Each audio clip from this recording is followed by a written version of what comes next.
Hier, j'ai fait une vidéo au sujet de la matière qui se transforme. Rien n'est statique, c'est ce que j'ai toujours dit. Tout évolue, l'énergie fait passer d'un stade A à un stade B. Donc le corps humain aussi évolue, changeant même de dimension. Bonjour, je suis Martial Athé, coach accompagnateur de projet concernant les entrepreneurs et concernant également ceux qui veulent, en termes de coaching de vie, avoir mon expérience de vie. Voilà.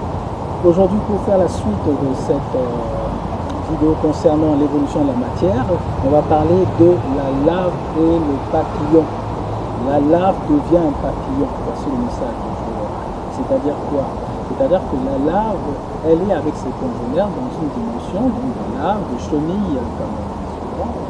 Et cette chenille-là participe avec ses congénères à une vie de chenille et se nourrit des éléments terrestres, et même le sol, bien évidemment. À un laps de temps donné, cette chenille est amenée, c'est une suite logique, à connaître une métamorphose, donc elle a une mutation, un papillon. Les ailes se déploient et elle change d'aspect. Mais c'est la même chenille, c'est la même entité, sauf que l'enveloppe change. Elle devient papillon et elle vole. L'image serait qu'elle va voler.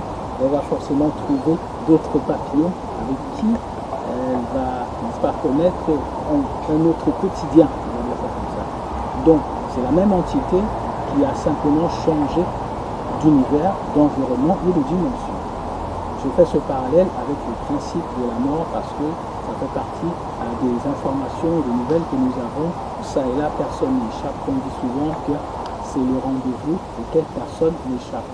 Ça nous amène quoi? Pourquoi est-ce qu'on parle de ça en matière de mindset? C'est que quand il y a une information sur la mort, le fair play s'impose, mais en même temps, vivre, laisser lâcher prise, vivre cette émotion du départ devient nécessaire, mais ça n'a pas de raison de perdurer, puisque c'est une suite logique de connaître une évolution. J'ai envie de dire que le parallèle avec la chenille, l'humain quand il décède, sa carcasse reste là, notre conscience sociale nous encourage à mettre cette carcasse sous terre.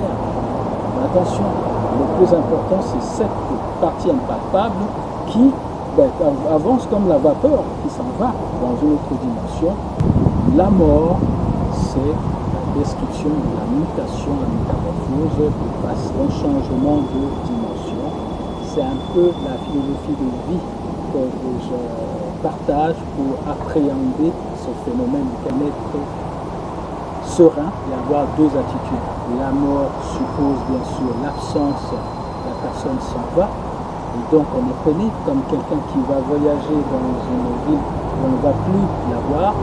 Et deuxièmement, on est serein et consolé parce que c'est simplement un changement de dimension. La personne continue avec une partie importante de son être, c'est-à-dire l'âme et l'esprit, vers une autre dimension et continue. La partie qui anime le corps, à savoir l'âme et l'esprit, continue d'être bienveillant.